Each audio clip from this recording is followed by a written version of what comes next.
One of the primary causes which I have seen is that both the couples are not in a talking mode to each other regularly.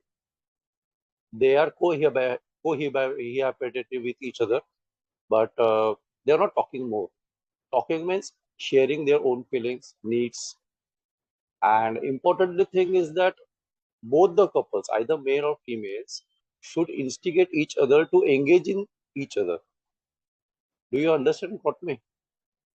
जैसे कि बैठे हैं बात कर रहे हैं मेरे बारे में बात किया उसके बारे में बात किया people tend to female tend to talk about her mother father her job and everything and he tend to talk about only his own profession the couple is been to talk about each other this things are not happening अगर ये talkative terms में reciprocal relation में रहेगा तो we can in some way we can avoid this kind of